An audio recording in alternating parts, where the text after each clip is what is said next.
The trip I wanted to do was to hike out of the Salmon River Canyon, so the second deepest canyon in North America, up into the mountain range, summit 8 of the major peaks in the mountain range, and then descend into Hell's Canyon and take pack rafts with us, and then pack raft of out of Hell's Canyon on the Snake River there.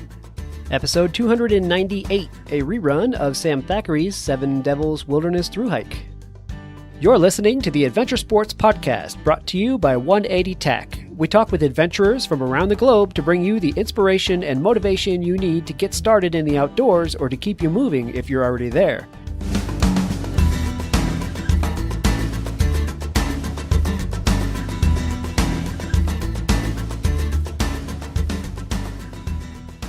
Welcome back to another episode of the Adventure Sports Podcast. This is Travis. So today on the line with me is Sam Thackeray. Sam was actually referred to us by his friend Toby, and I have to say a shout out to Toby. Thanks for letting us know about Sam. We love when you guys get in touch with us and give us tips on adventurers we need to talk to. We can't find everybody out there, so we really appreciate you guys reaching out to us and letting us know. So first of all, Sam, welcome to the show. Thanks for having me. Yeah, good to have you, man. So we're going to talk today about a little bit of a mishmash of adventure. We're going to talk a little bit about some rafting in Idaho and Oregon. We're going to talk about some hiking in the Seven Devils mountain range, which I want to know about. I want you to explain to me about what that is and what it's like out there, because it looks absolutely beautiful. We're going to talk about some climbing and canoeing in Moab, and if we can get to it, hopefully we can talk about another river trip down through the Grand Canyon, and even some backpacking in Spain. So that's a lot to cover, but I'm hoping we can get to all of it. So let's get on with it. I normally start with your background. So as a kid, we were just talking before the interview, you were born and raised in McCall, Idaho, right? Yeah, that's correct. I love McCall. I've been through there twice now. One was work related, and actually I just came down there through there in the spring on a motorcycle, and that is a beautiful place up there. Yeah, it is. It's kind of a nice little recreation hub, nestled in the mountains. Got a lake right in town, and millions of acres of national forest and wilderness surrounding it. So, if you like the outdoors, and that's a good place to be. Yeah, absolutely. So you were born in the middle of adventure territory. Was that a big part of your growing up as a family, or? Yeah, absolutely. My dad in particular was a really big outdoorsman, but all of the family vacations and outings were pretty much centered around, going out in the mountains or on the lakes and rivers. So I was kind of just destined to spend life in the outdoors from a pretty early age. So do you feel like as a kid, because you did adventurous things with your family, do you feel like that's what led you into an adventurous adulthood, or do you think you would have ended up there anyway? Kind of hard to say. I do think definitely the upbringing had a lot to do with it. I might have found my way here eventually, but just being introduced to it and learning, all that the outdoors has to offer, and really got bit by the snowboarding bug pretty early, and that's been a big driving force and dictated a lot of my adventures and search into the outdoors in general. Yeah, I imagine. Okay, so let's talk about your summer job. We alluded to some rafting, so you're a river guide in the summer? Yeah, that's correct. Okay. Been doing that for 5 years now. Kind of started out while I was in college and graduated college, and it was just too fun and too good of a job to quit doing. So just stuck with it and haven't looked back since. So tell me about the river rafting itself. I think it was my bachelor party. I've been river rafting once and had an absolute blast, but I don't have a ton of experience in it. So go into that a little bit. So I work for a company, and it's pretty cool. We get to run about 10 different sections of river throughout the Northwest, specifically Oregon and Idaho and Northern California. And there's a lot of different aspects to rafting. There's anywhere from half day trips that are a few hours long, upwards of, like a Grand Canyon trip that, when we did, it was an 18-day trip. So there's all kinds of different things. And, there's adventure trips that are really wilderness based. There's kind of like the high adrenaline type stuff that's real bang, bang, bang, lots of rapids, big white water, things like that. More of a float style, kind of a family style trip. And, rafting is one way to experience it, but we get a lot of people into inflatable kayaks. And we've really started to push stand-up paddleboards lately. So there's, just a ton of different ways that people can experience rivers in general and, just wilderness and the outdoors. Yeah, it's not a bad way to spend life in the summer, is floating down the river. Are you more apt to be into the rapids trips or the relaxing float trips? I do both. I definitely have that little bit of adrenaline junkie side going. So I do love the big whitewater, the class 4 and class 5. But it's really nice to just have a mellower trip that's a little lower stress and spend 5 or 6 days out on the water, running class 3s and, taking kids down the river and introducing them to that type of thing, kind of the way I was. So I really like both of them. It's just a good mixture is what I found is important. Yeah, true. I imagine it's got to be very fulfilling to get kids out there, especially a lot of opportunities where kids are having their first time on the river, and to be able to introduce that lifestyle to them and let them know that they too can get out there and do that kind of stuff. That's got to be pretty cool. Yeah, it's really cool, especially at this day and age where so many kids are growing up in front of computers and TVs, and to take them away from that for 5 or 6 days, a lot of them have never experienced that. And so, I mean, it's really cool. You see a big change in kids, but adults too. And it's we get a lot of adults who've never done anything like this before, or stresses of life or getting to them. And so to take them out there and just really allow them to kind of settle into this real basic routine and show them a beautiful area, it's something pretty special. Oh yeah, I'm sure you watch adults come in there stressed out, having just gotten a few days off of work, and probably leave a totally different person. Yeah, absolutely. There's no doubt about it. There's something that rivers specifically, but just wilderness in general, just does something to someone's psyche, and really helps them to unwind and relax. And it's cool. It's cool to see. Yeah, no doubt. So where do you guys normally run? What rivers are you are running for this company? So the company I work for is called Momentum River Expeditions, and we're based out of Ashland, Oregon. So a lot of our rivers are in that southern Oregon, northern California. Some of our main ones are the Rogue River, the Klamath River, and then a handful of tributaries to each of those: the California Salmon, the Illinois, the Scott, and the Smith River. Those are a lot lesser known. And then we run the Owyhee, which is in eastern Oregon. And another big one for us is the Maine Salmon in Idaho.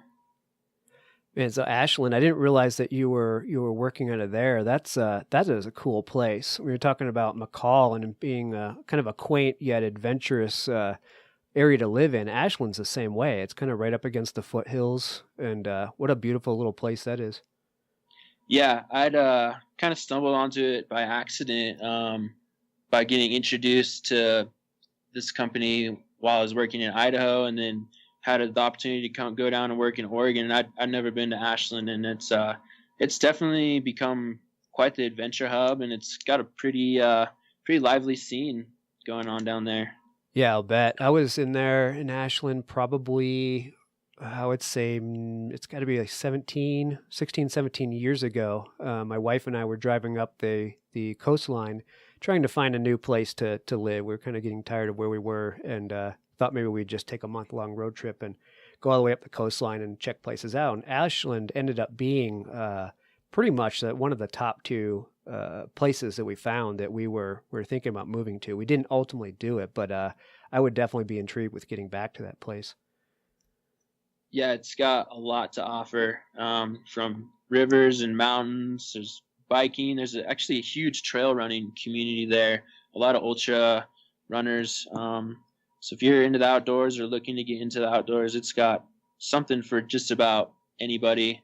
And it's a small town, but it's big enough that it's still got those various amenities like movie theaters and things like that. And then the Shakespeare Festival is a huge draw there. So there's it's not just an outdoors adventure hub. Right. Yeah, and it's got Medford right up the road too. So I'm sure there's more work in Medford if somebody needs it. Well, you're a pretty lucky dude, man. I mean, McCall, Idaho, Ashland, Oregon, and you're talking to me from Silverton, Colorado. So those are 3 absolutely beautiful places. You can't complain about that. No, not at all. I think about it every day, how lucky I've been to just, I don't know, a lot of this has kind of fallen into my lap, and not sure exactly how it's all come together, but it's I feel pretty blessed to be able to live in these places that I'm able to. Right on. All right. So one of the reasons, or one of the things that Toby told me when he contacted me was that, about you being an adventurous person and doing a lot of cool stuff out there. But one of the things he brought up was the hiking in the Seven Devils mountain range. And I didn't know anything about Seven Devils until I started researching it. And it occurred to me, I just rode down through there. Like I said, I was coming down through the spring on a motorcycle ride, and I rode down Highway 95, right past it. But as I was looking it up, man, that place is absolutely gorgeous. It's stunning. So let's dig into Seven Devils, what it is that made you decide to do your trip there, and what is it you guys did? Yeah. So, oh man, my relationship with the Seven Devils started kind of right about the time I started rafting, because so I started on the Salmon River, and the Salmon River flows just on the east side of the mountains there. And so, a lot of days off, we'd go up and go hiking up into the Seven Devils. It's like the closest range. There's some good climbing and a lot of really beautiful alpine lakes. So I kind of learned about it that way. And then just as I got more and more into the adventuring and putting trips together for myself, I really started to look at the Seven Devils, because I knew it had a really cool combination of mountains and lakes. And it's got a pretty neat little thing going on there. So the Salmon River on the east side of the range, and then is the second deepest gorge in North America. And then Hell's Canyon, which is cut by the Snake River on the west side of the range, is the deepest gorge in North America. So the Seven Devils, specifically the peak He Devil, is like the point from which these two canyons are measured. And so that was like super, super drawn to that, because, I mean, not a lot of other places in the world to find anything like that. And I got really into doing like through hikes, backpacking hikes, and started looking at what I could do in the Seven Devils, and also using these two canyons, and kind of mulled over ideas for about 5 years. And this trip just kind of slowly changed and morphed as I looked more and more at the range on maps and Google Earth and all that good stuff, and finally decided that the trip I wanted to do was to hike out of the Salmon River Canyon, so the second deepest canyon in North America, up into the mountain range, summit 8 of the major peaks in the mountain range, and then descend into Hell's Canyon and take pack rafts with us, and then pack raft out of Hell's Canyon on the Snake River there. And so I decided that about 1.5 years ago, and just started really doing research and looking at maps and figuring out, what the route would be, and looking at people who would be interested and people who I'd want to do that trip with, and kind of just how to make it a reality. And so, yeah, we finally did that trip. And end of September, beginning of October of 2016. And yeah, it was just it was pretty cool to see that all come to fruition after 5 years of thinking about it a lot. A bunch of planning. Had you been out there and done other day trips in the meantime, or was this just all kind of paper map planning and you finally got to do it? I'd done a few day trips, a couple hikes, but I hadn't been in there for a couple of years prior to doing this. I'd actually tried to do the trip 2 years ago, and 2 days before I was getting ready to leave, a lightning strike started a forest fire, and the whole area got shut down. It just kind of became untenable. So it got put on the back burner while I had some other things going on, and it evolved a little bit more. And so yeah, the last initial, 2 years or so was just a lot of maps and Google Earth. And I've been down Hell's Canyon. I guided through there for a few years, so I knew that portion of it pretty well, and had been in various areas of it on their own, but never, linked it all up as we ended up doing. So, how many days were you guys out there from start to finish? Yeah, it was a 7-day trip, so a week. All right. And then, so how much of that was hiking and how much of it was the pack rafting? So about 5 days of hiking and climbing, and then a day and a half or so of pack rafting. Okay. That's a good amount of time for the pack raft. What do those things weigh? We've talked a little bit about pack rafts on the show, but not a ton. I'm intrigued with them. So fill us in a little bit on pack rafts, and do you give up, other stuff you have to carry because you have a pack raft, or how does it work? Yeah, I honestly didn't know too much about pack rafts either until a couple years ago, and they're a really cool craft, and they've been around for like 15 years now, but have really kind of come into the limelight in the last few years. So there's a few different companies out there making them. The ones that we use are by a boating manufacturing company called Air, based out of Boise, Idaho. And they were actually awesome. They helped us out, hooked us up with the boats to do the trip. But those, their specific model, the back raft, is 7 pounds, and it's 7 feet long. And included with that, you get kind of like a backrest that doubles as a dry bag, and then also your pump to blow it up. So it's a pretty cool setup that way, and really allows you to be pretty minimal on the boating stuff. And then we got some 4-piece breakdown paddles from Werner, and carried those. So those worked really well. We were able to fit them inside our packs. And so as far as like gear goes, we definitely had to cut down a little bit, just because adding that extra space.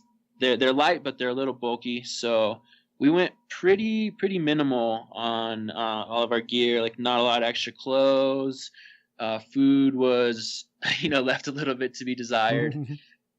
But as far as getting into remote places and doing things like that, I just can't say enough about how awesome that the pack rafts really are and what they're opening up for people.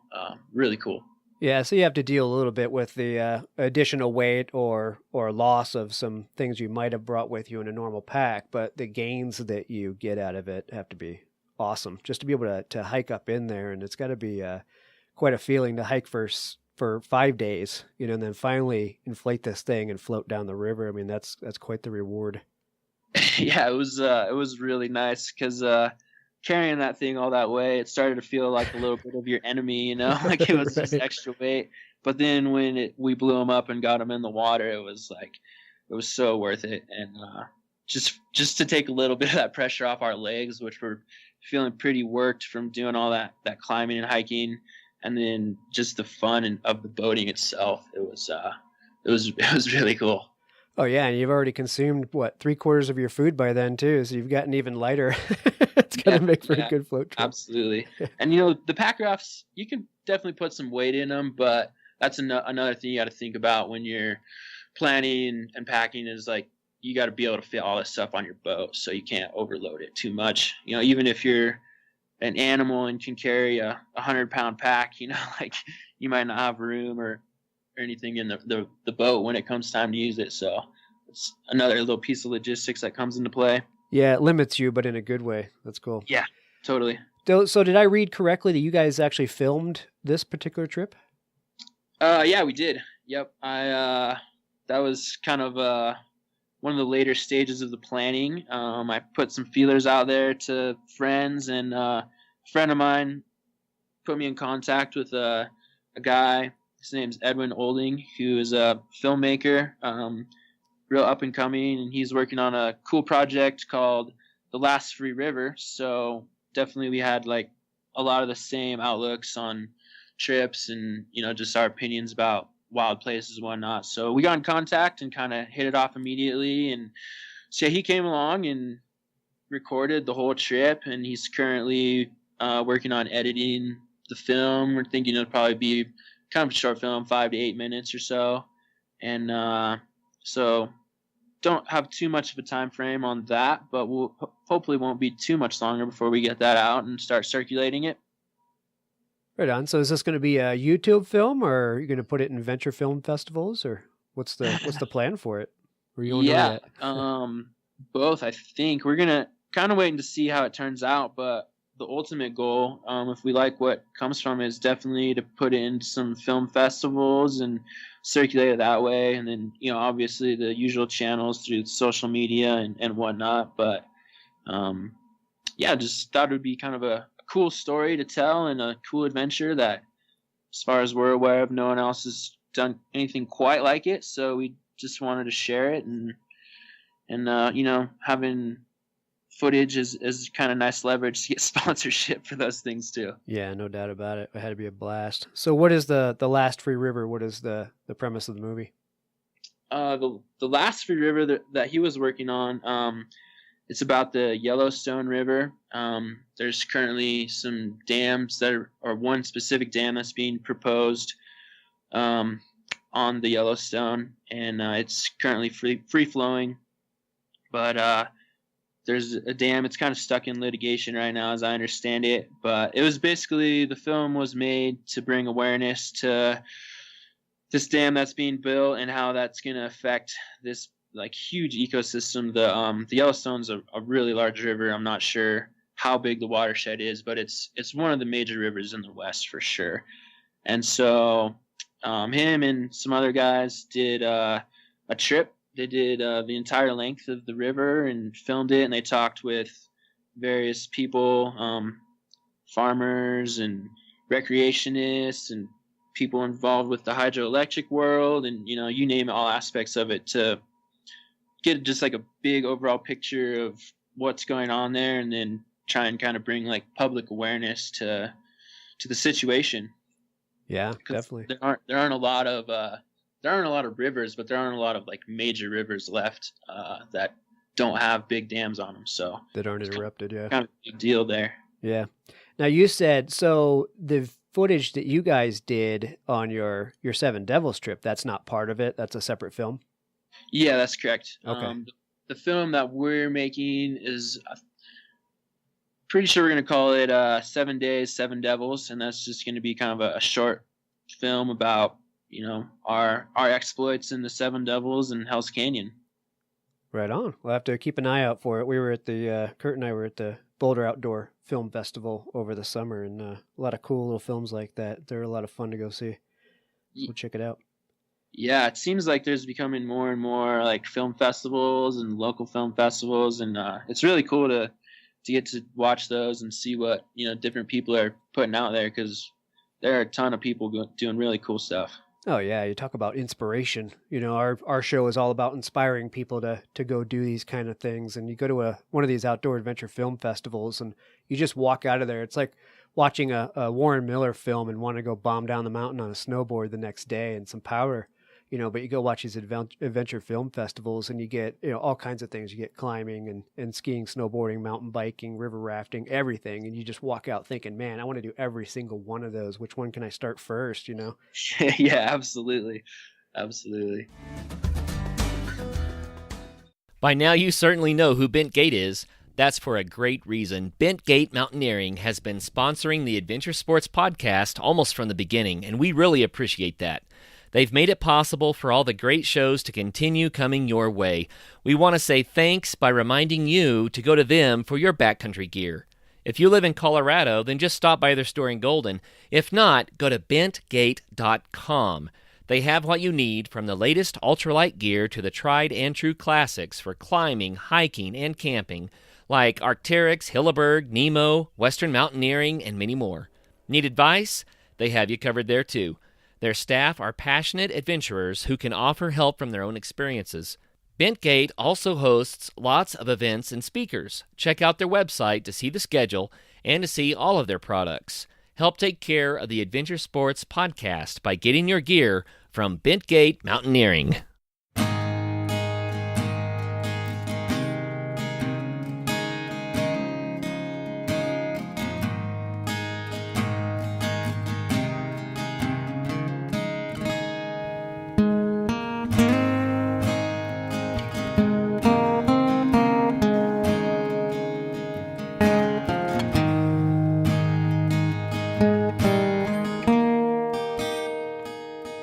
So the Hell's Canyon, you had talked about it being the deepest gorge. That completely threw me off. It was almost unbelievable, so I had to actually go look it up. And you're right, it's over 8,000 feet deep. And like you said, deeper than the Grand Canyon. That's insane.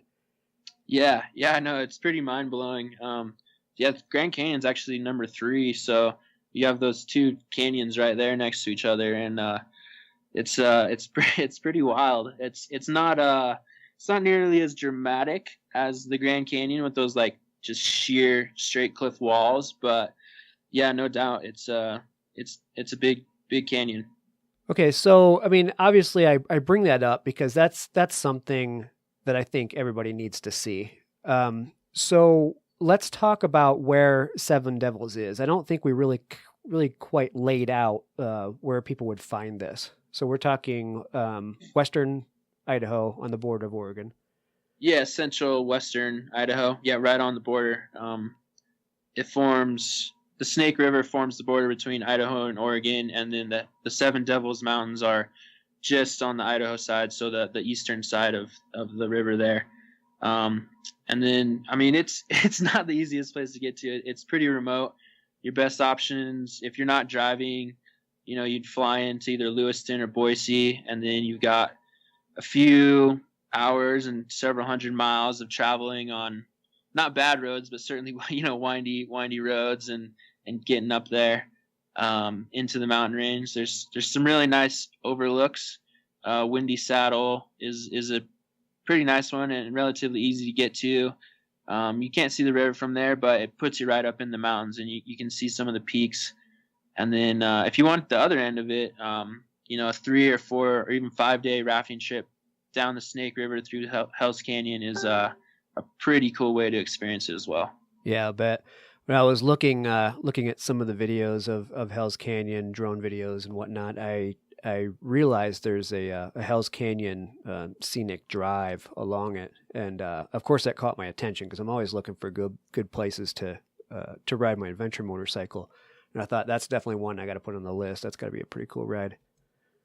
Yeah, it's a really cool ride. So that gets you down into the canyon, and you drive past a couple very large reservoirs and dams, and then so where if you were to go boating or rafting specifically, or kayaking, or do something like what we did, it's a remote section of the river that's undammed and pretty well protected. So it's below that, and it's completely roadless. It's full-on wilderness experience. But you can also get a pretty good feel of it by doing that Hell's Canyon scenic drive, and that's a neat way to experience it as well. I think I'm going to have to combine a trip where I ride out there on the bike and then go do some through hiking while I'm there. That sounds like a good plan. I'll have to plan that one out. Yeah, that'd be perfect. All right, so let's move on to Moab then. We talked about some climbing in Moab, and then you and your girlfriend out there had done I think it was an 8-day canoe trip down through the Rio. So let's talk about that. Yeah, so the canoe trip itself, actually, we did this big road trip through the Southwest, and we spent a bunch of time climbing in Moab. But the canoe trip specifically was actually in Texas, on the Texas-Mexico border on the Rio Grande there.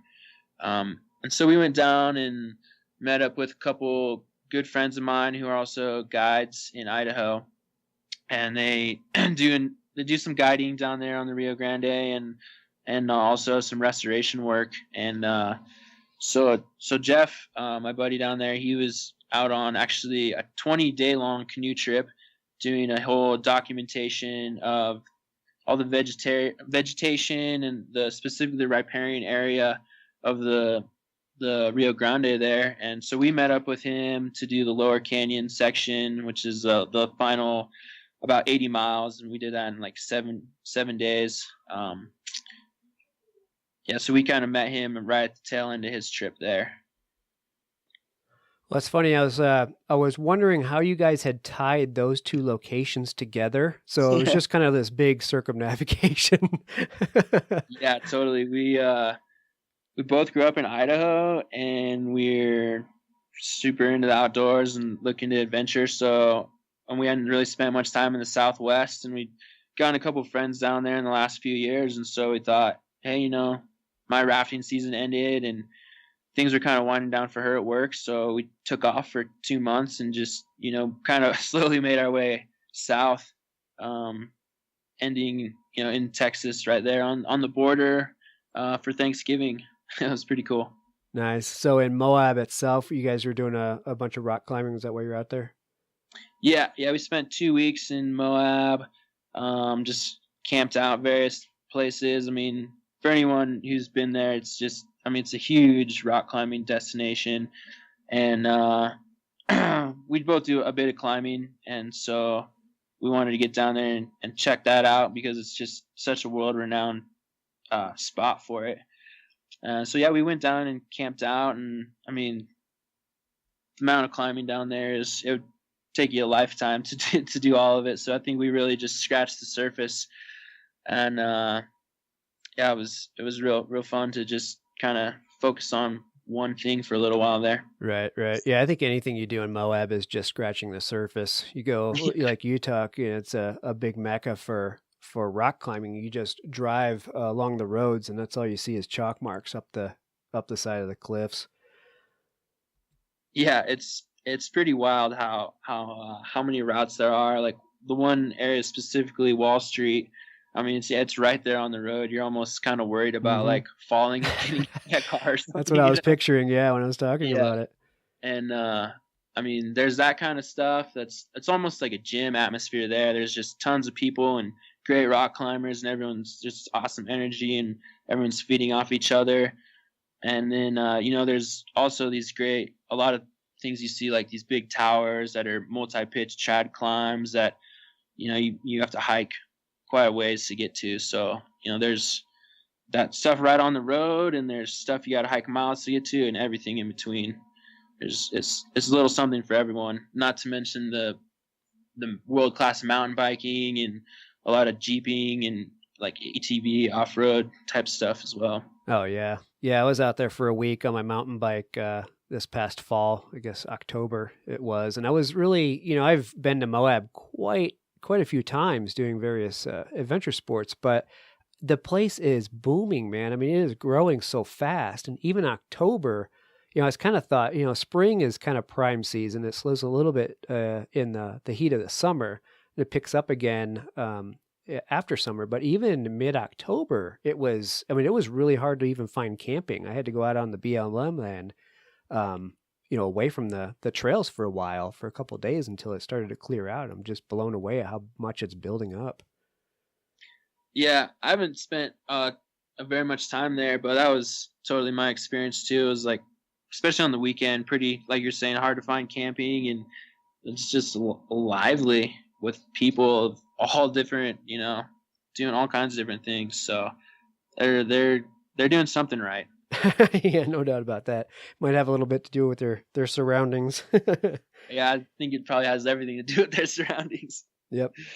So before we get on to your your Colorado trip, or your Colorado River trip, the canoeing trip, I want to talk a little bit about your wilderness EMT certification. So obviously for what you're doing, it's a wise move to become certified, but what else drove that? Was it simply so that you could assist yourself and the people you're out with in medical situations, or was there something else behind it as well?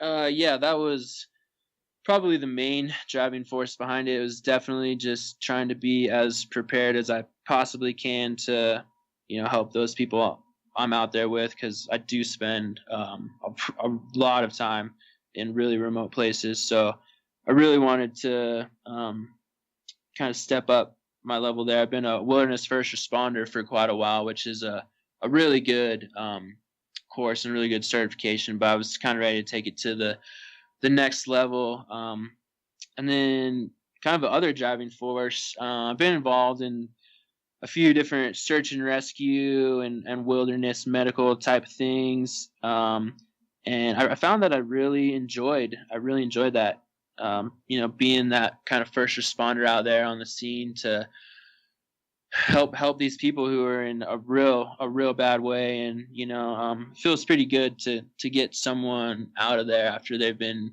seriously hurt and possibly could have died, and to know that you're a part of saving a life or a limb or whatever was a good feeling. So after that, I kind of started looking more into like search and rescue and volunteering more with that, and also just the medical side of things. Like I just really enjoyed that kind of that being that helping hand out there.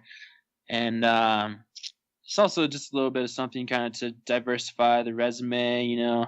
Guiding, I love guiding and it's awesome, but it might not be something that I do for the rest of my life. So I kind of wanted to start looking in some other areas, and the medical field, and specifically like first responder EMT type stuff was kind of what really caught my attention. So it was, getting that certification was partially preparedness, and then also kind of poking into other realms to see, what else might be out there as far as like occupation goes.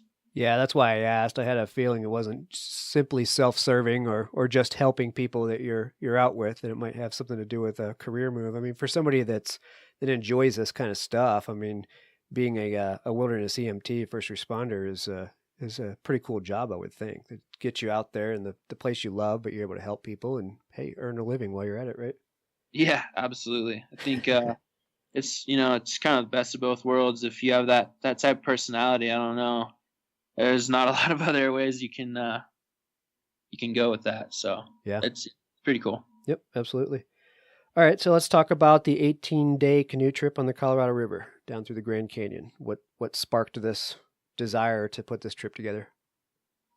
Yeah. Well, just being a river person, it's kind of like one of those bucket list type of trips that everybody, I mean, I think a lot of people want to do, but especially if you're a guide or a big avid river runner, it's up there on your list. So I always kind of just keep my feelers out for stuff like that. And a friend of mine that I used to guide with a few years back drew a permit. There's a whole lottery system that you have to pay some money and put your name in, and they draw X amount of names each year. And then so he's the one that really put the trip together, and got a bunch of old college friends and old river guide buddies together, and we went down and did 18 days, which is like about 280 miles or so through the Grand Canyon on the Colorado River. And it's a whole nother world down there. It's kind of hard to put it into words. It's an amazing rafting trip with some of the biggest whitewater you'll ever see in your life. Definitely a lot to get the adrenaline going there, but just unspeakable scenery and beauty and awe-inspiring, rock formations and cool historic, Native American sites. So it's a great rafting trip, but it's so much more than just a boating trip. It's a great hiking trip. There's 1,000,001 different side canyons to walk into that in their own right would be like a world-class, canyoneering or backpacking trip. and it's just like one of 20 different side hikes that you get to do while you're on this whole other adventure. So that was just pretty unforgettable experience as far as that goes. Yeah, 18 days in the Colorado is a long damn time. I mean, Yeah, not that I would turn it down. Don't get me wrong, but yeah, that's a long time on the river. Yeah. I kind of talked about getting people out of, the urbanization and stuff, and it's like, it's the ultimate as far as that goes. I mean, you're just fully settled into this routine of like, wake up, make breakfast, go do a cool hike, get on the river, boat, 15, 20 miles, maybe do another hike, eat lunch in there somewhere. And it's just like, gets really basic, just back to the just very basic like necessities of food and shelter. And you're out there, you make just the connections you make with the people that you spend 18 days on a river with is, it's hard to come by. An opportunity to connect with someone like that, and conversations and sharing of ideas. It's pretty unparalleled. Yeah, I can imagine. I need to do one of those trips. Back when I lived in Connecticut, a buddy of mine and I went up and ran the Saco River for a few days, a couple years in a row, and I guess it was 4 or 5 days if I remember right. But I still remember that fondly, just being able to run the river and then pull up on some sandbank when you're done for the day. There's just no itinerary.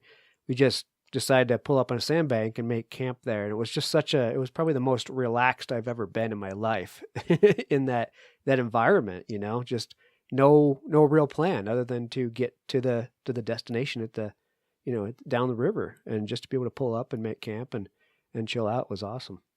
Yeah, like you're saying, you definitely have this kind of overarching larger plan of like, there's definitely a beginning and an end point, but what you do in, those hours or days or even weeks that you're out there is it's really free form, and it's up to, everyone and whatever people want to do. And you just, on those big trips, it's great. You're like, let's not go boating today. Let's hang out at this beach and play volleyball and drink beer and go for a hike or whatever. And you just don't have the opportunity anywhere else to do that kind of stuff. Yeah, exactly.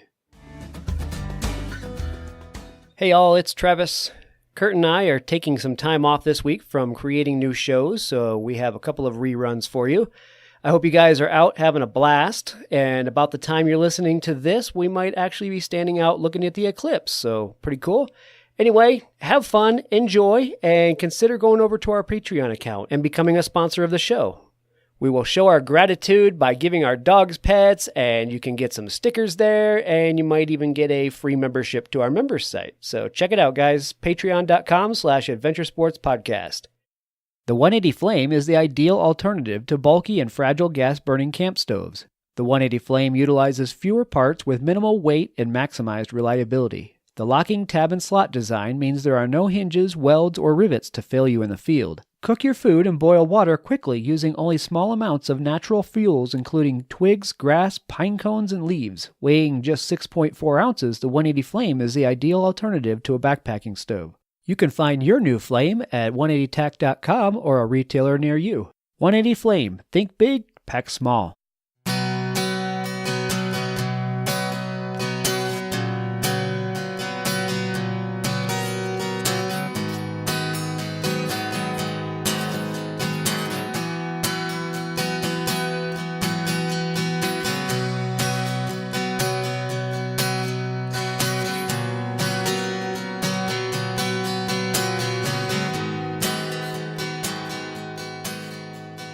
All right, so the last thing, there's actually two more things. I do want to talk about your trip in Spain, but before we go on to that, what would you say was your most memorable time on one of these adventures? And it could be good or bad, but what's the one that you love to tell a story about? Yeah, I think in the Seven Devils trip, I kind of talked about climbing, the climbing aspect of that. We spent 2 days actually in the mountain range itself and summited 8 peaks in that time. And that was just like, it was super, super challenging. I knew it was going to be hard, and it was harder than I thought it was going to be. And so we did this big traverse through, all these different peaks, and we came time to do this last peak, and the rocks out there are just, I mean, it's on this scale it's pretty hard to describe, but it's all just crumbly, and there's just massive boulder fields and scree, and everything's moving around under your feet. So it's super slow going, and it's exhausting and just really difficult, and things don't look that far away, and then you start hiking, and it turns out to be a lot farther than you thought. So it came time. We're saving what we knew was going to be kind of the most challenging climb of the trip for last, on the Devil's Throne, and it was also kind of the farthest outlier. And it was getting kind of late in the day. We were standing on top of Mount Belial, which was the peak we had just summited before that.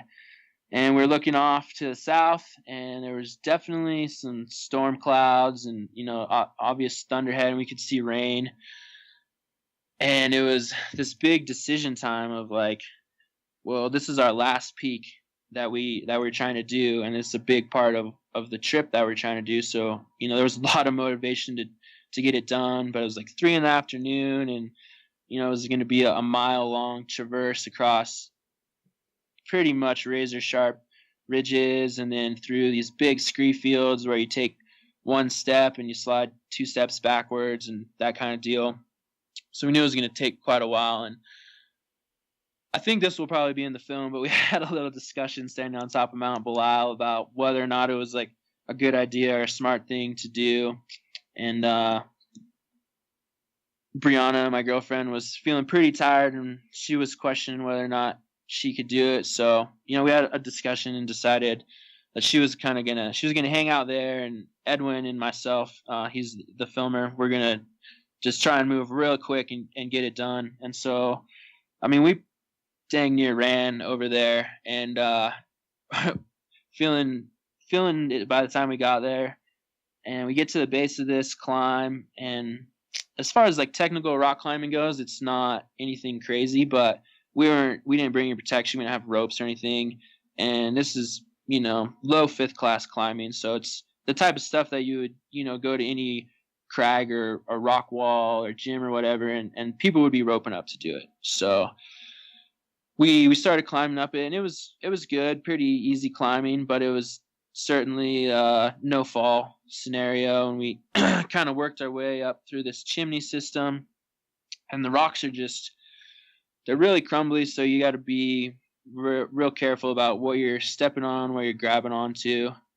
And we kind of leapfrogged our way up it, him filming a little bit and then me leading some of it, and worked through some really nice, really fun rock climbing, and then some stuff that was a far cry from fun rock climbing, just really loose, kind of scary stuff to be climbing on. Like the whole thing was just a house of cards or like a sand pile. It felt like it was about to just crumble out underneath you.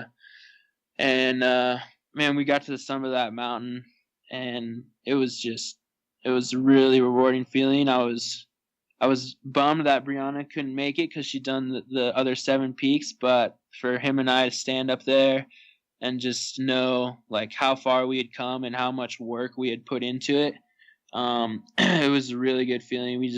It was beautiful. It was sunny. The storm hadn't gotten there, and we just sat on top of that peak there for probably half an hour, and just like, I don't know, we didn't say much, just both had like huge smiles on our faces.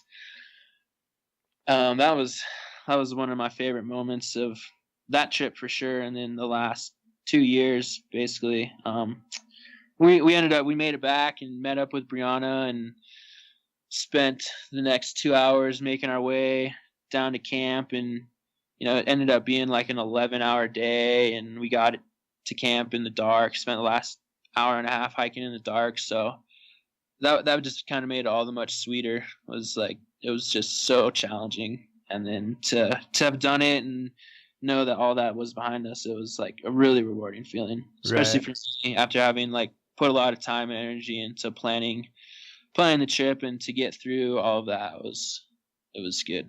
Oh yeah. Well, I'm wondering if you didn't just sum up the meaning of adventure. You know, that we're always asking what adventure means to you, but thinking about my own times when you've been in the middle of something really, really difficult, and then finally you get through it, and you have this moment of elation. You're like, I'm there, I made it, and maybe that's what adventure is that moment where the good moment immediately follows the hard time, and that's you've been through or on an adventure when you've experienced that, because other times it might just be adventure is just a stroll and nothing happens necessarily. It's just something you enjoy. But when you can go through something like that, it's life threatening or it's just grueling and exhausting and your lungs are screaming, and then come out the other side and all of a sudden things are awesome. And you have this feeling of, I just put myself through that, but I survived it and made it. Maybe that's adventure right there. Oh yeah, I could not agree more with that statement. And I think a cool thing about that is it's different for everyone. You said maybe it's a stroll in the park, or maybe it's like climbing one of the 7 summits or whatever. And it's just that, absolutely, that's that feeling of pushing yourself kind of just like to the edge, physically, mentally, whatever that that limit is for you, and then to just take that next step past where you thought you could go, and to achieve that goal that you set out to. That's adventure for sure. And I think that's a big thing that the outdoors and all these various sports have to offer for people. It's just it's a big self-exploration, really. Yeah, absolutely, of the mind, really, just to know what it is you can withstand and conquer. It's definitely freeing. Yeah, and to realize that you can withstand and conquer a lot more than you probably ever thought you could. It's a very very good feeling. Yep. Then you're alive. Yeah. Okay, so let's wrap up by talking a little bit about your trip, month backpacking in Spain. So just kind of give us the highlights of that. What was that all about? Yeah, so Brianna, my girlfriend, was studying abroad over there for 4 months, and so that was the fall semester, and I was finishing up my rafting season, and there's no way I was going to pass up an opportunity like that. So started doing research and whatnot, and Spain's got some of the best climbing in the world. If you're a climber and you watch videos and stuff, a lot of the hardest, especially sport climbing, is coming out of Spain. So I knew I wanted to do some climbing over there, and then obviously it's a super culturally rich area, just Europe in general, but Spain's got really neat history. So there was a big significant portion of that. So yeah, I went over there and spent a lot of time with her, and she was living in San Sebastian, which is in the Basque Country on the north coast of Spain there.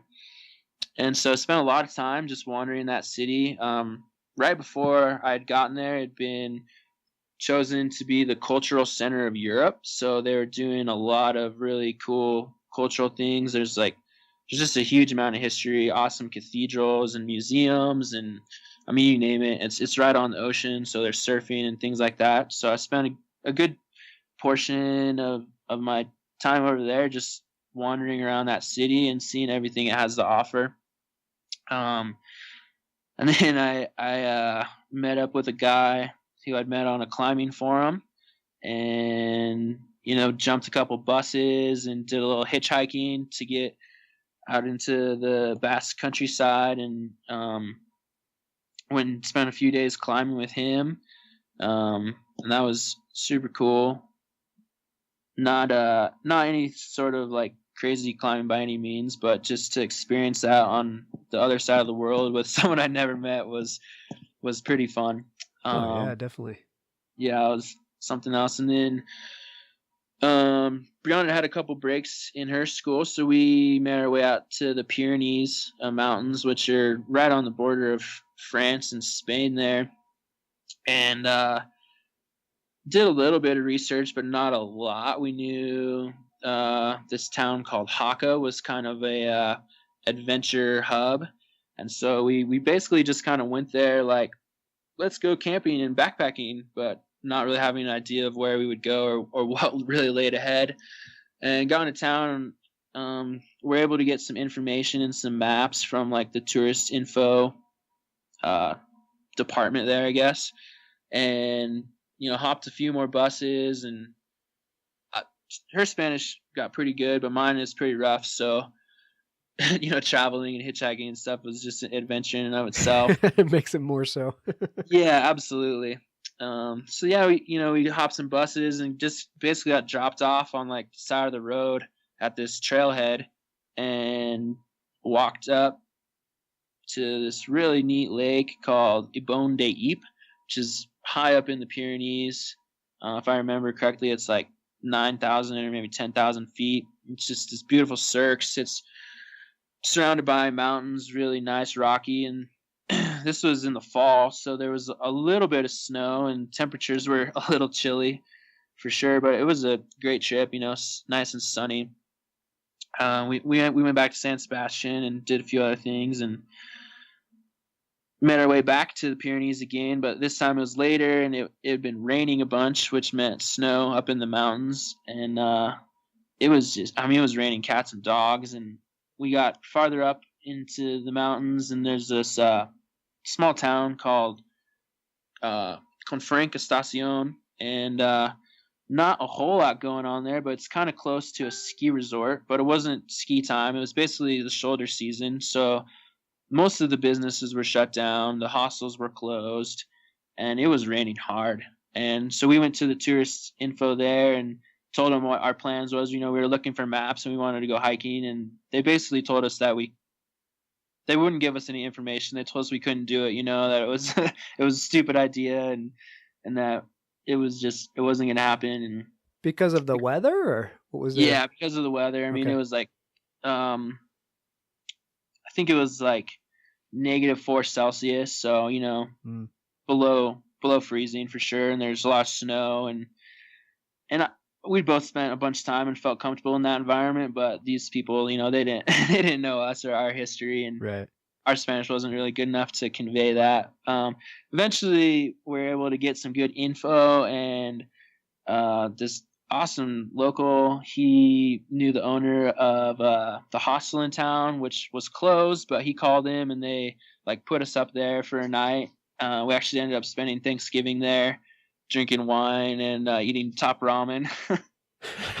There's a combination. Yeah, in a closed hostel that, we had the whole place to ourselves.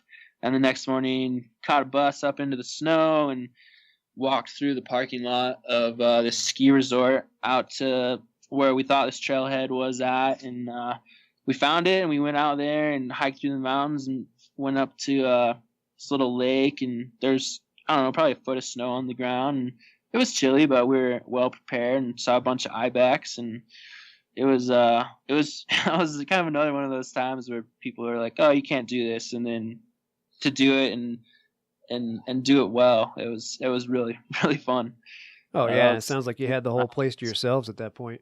Yeah, absolutely. And we were right on the border of Spain and France. We actually crossed into France at one point and hiked through there a little bit. So yeah, not a soul in sight.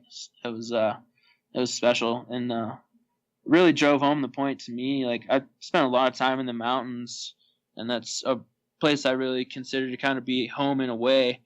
And then to go into a mountain range on the other side of the world where I don't speak the language and I don't know anybody, but it just totally felt like home. It was like just going back home almost.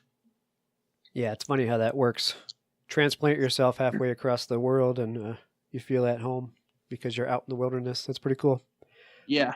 Yep. Well, you definitely intrigue me. I need to get over to Europe. I was actually born in Spain, but left there as a baby. So unfortunately, don't have any recollection of it. So I guess that's a good reason to get out there and do the same thing. Yeah, I highly would recommend Spain.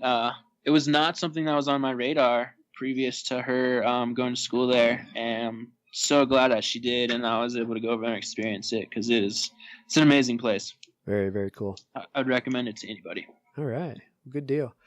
All right, man. Well, I appreciate you spending the hour with me, telling me and the listeners about your adventures. I hope we've inspired a few people to maybe don a pack raft or go do some whitewater rafting or maybe some through hiking of the Seven Devils. I mean, that's your description of it definitely makes me want to go up there and check that whole area out. And that's the whole reason we do this show, is to introduce either new adventures or new locations to people. And you definitely got me intrigued with that area. So I'm going to have to book some time out and get up there and check it out myself. So I appreciate that.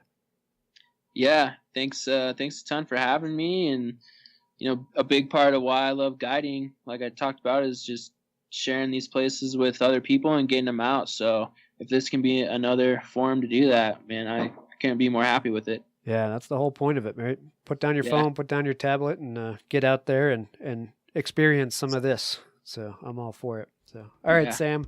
Well, thanks for your time again. I really appreciate it, and you take care. Thank you very much, Travis. All right.